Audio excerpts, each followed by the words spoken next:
Gibraltar जल डमरू मध्य ये सिर्फ एक ज्योग्राफिकल पॉइंट नहीं है।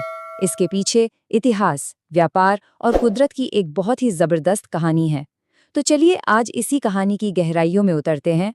तो ये देखिए, ये है जिब्राल्टर जल डमरू मध्य। सोचिए, सिर्फ 14 किलोमीटर चौड़ा एक रास्ता जो दो महाद्वीपों यूरोप और अफ्रीका को आपस में जोड़ता है। और इतना ही नहीं, ये दो बड़े बड़े समंदरों को भी मिलाता है, अटलांटिक महासागर और भूमध्य सागर।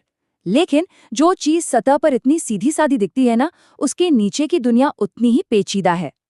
आप जरा इस नंबर को देखिए। हर साल 1,10,000 से भी ज्यादा जहाज यहाँ से गुजरते हैं। मतलब ये एक तरह का मैरीटाइम सुपर हाईवे है, जहाँ से दुनिया का लगभग आधा ट्रेड होकर जाता है। समझ रहे हैं यहाँ दाव कितने ऊंचे लगे हैं। तो अब सवाल ये है कि इतने भयानक ट्रैफिक को कंट्रोल कैसे किया जाता है। तो यहीं पर आती है पहली लेयर, पहली परत, और वो है इंसानों के बनाए नियम। जी हाँ, समंदर के अपने ट्रैफिक रूल्स। तो फिर सवाल ये उठता है कि इतने बिजी रूट पर किसी भी बड़े हादसे को, किसी बड़ी तबाही को रोकने के लिए आखिर सिस्टम क्या है, कैसे सब कुछ मैनेज होता है। तो इसका जवाब है GIBPR, मतलब जिब्राल्टर शिप रिपोर्टिंग सिस्टम। ये एक मैंडेटरी मतलब अनिवार्य सिस्टम है जिसे स्पेन का टेरिफा ट्रैफिक और मोरक्को का टैंगिया ट्रैफिक ये दोनों मिलकर चलाते हैं। इसमें होता क्या है कि जहाज़ों को कोड्स का इस्तेमाल करके सारी ज़रूरी जानकारी देनी पड़ती है। जैसे कोड A का मतलब है जहाज़ का नाम, C से उसकी लोकेशन और P से उसके कार्गो यानी माल की जानकारी। और हाँ, ये नियम सिर्फ कुछ गिने चुने जहाज़ों के लिए नहीं है, बल्कि 300 ग्रॉस टन से ज़्यादा वजन वाले हर जहाज़ को रिपोर्ट करना ही पड़ता है। इसमें वो जहाज़ भी आते हैं जो कोई खतरनाक या प्रदूषण फैलाने वाला सामान ले जा रहे हों या फिर किसी दूसरे जहाज़ को खींच रहे हों। यहाँ तक कि ट्रैफिक लेन का इस्तेमाल करने वाली फिशिंग बोट्स को भी। मतलब सेफ्टी यहाँ पर सबसे ऊपर है।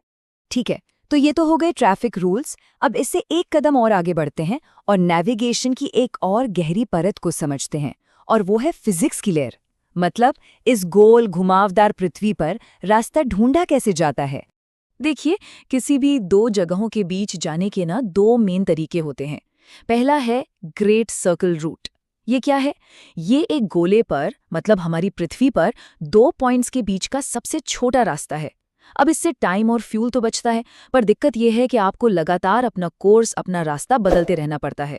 और दूसरा है रम लाइन रूट। इसमें बस एक ही दिशा पकड़कर चलते रहो। नेविगेट करना बहुत आसान है, लेकिन रास्ता लंबा हो जाता है।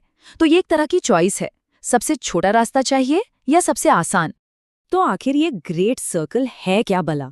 इसको ऐसे समझिए कि एक घुमावदार सतह पर ये एक सीधी लाइन है। ये तब बनती है जब कोई प्लेन किसी गोले के बिल्कुल सेंटर से होकर गुजरता है। और मजे की बात यह है कि यही वजह है कि जब हम किसी चपटे मैप पर देखते हैं तो जहाज़ों और प्लेन्स का सबसे छोटा रास्ता भी हमें हमेशा घुमावदार एक कर्व की तरह नजर आता है। तो हमने इंसानी नियम देख लिए, फिजिक्स भी समझ ली, लेकिन जिब्राल्टर की जो असली और सबसे ताकतवर चीजें हैं ना, वो तो पानी की सतह के नीचे छिपी हुई हैं। तो चलिए अब गोता लगाते हैं और देखते हैं इस कुदरती परत के अंदर चल रहे अनदेखे ड्रामा को। पानी के नीचे की दुनिया में एक बहुत ही खास चीज है जिसका नाम है कैमरनल सिल। अब ये सिर्फ एक उथली पहाड़ी या चट्टान का टुकड़ा नहीं है। ये असल में एक ट्रिगर है, एक स्विच है जो बहुत बड़ी बड़ी कुदरती घटनाओं को शुरू कर देता है। इसको समझने का सबसे अच्छा तरीका ये है कि सोचिए यहाँ पानी के नीचे एक दो तरफा नदी बह रही है। जी हाँ, एक टू वे रिवर। ऊपर सतह के पास अटलांटिक का कम खारा पानी भूमध्य सागर की तरफ बहता है, और ठीक उसी वक्त नीचे गहराई में भूमध्य सागर का ज्यादा खारा और घना पानी अटलांटिक की ओर बहता है। ये पानी का एक लगातार चलने वाला बहुत बड़ा लेन देन है। और जब ये दो तरफा बहाव उस कैमरनल सिल से टकराता है ना, तब कुछ कमाल का होता है। इससे 100 मीटर, जी हाँ 100 मीटर ऊंची इंटरनल वेव्स यानी अंदरूनी लहरें पैदा होती हैं। ये सतह के नीचे की टाइडल वेव्स हैं और ये दुनिया की सबसे ताकतवर लहरों में से एक हैं। जरा कल्पना कीजिए, एक 30 मंजिला इमारत जितनी ऊंची लहर जो पानी के नीचे छिपी हुई है। और सबसे कमाल की बात यह है कि हम इन जबरदस्त घटनाओं को देख भी सकते हैं। यहाँ बाईं तरफ जो है वो एक कंप्यूटर मॉडल है जो भविष्यवाणी कर रहा है कि ये इंटरनल वेव कैसे बनेगी। और दाईं तरफ वो एक असली सैटेलाइट तस्वीर है जिसमें समंदर की सतह पर उसी लहर का असर, उसका निशान दिखाई दे रहा है। मतलब जो मॉडल ने प्रिडिक्ट किया वो हकीकत में हो रहा है। ये है साइंस की ताकत। लेकिन रुकिए, ये कहानी सिर्फ यहीं तक सीमित नहीं है। ये जो लोकल ड्रामा है ना, इसका असर सिर्फ लोकल नहीं है बल्कि ग्लोबल है। इस बात को ध्यान से समझिए। ऊपर वाली तस्वीर दिखाती है कि नॉर्थ अटलांटिक में खारापन कैसा है जब हम जिब्राल्टर के ज्वार भाटे मतलब टाइड्स के असर को शामिल करते हैं, और ये असली दुनिया से बिल्कुल मेल खाता है। अब नीचे वाली तस्वीर देखिए, ये दिखाती है कि अगर हम जिब्राल्टर के टाइड्स का असर हटा दें तो क्या होगा। खारा पानी बिल्कुल अवास्तविक तरीके से फैल जाता है। इसका मतलब क्या हुआ? इसका मतलब ये हुआ कि इस छोटे से रास्ते की लोकल टाइडल फोर्स पूरे के पूरे नॉर्थ अटलांटिक में पानी के सही डिस्ट्रीब्यूशन के लिए बहुत बहुत ज्यादा जरूरी है। ठीक है, तो हमने सतह के ऊपर और नीचे की दुनिया तो देख ली।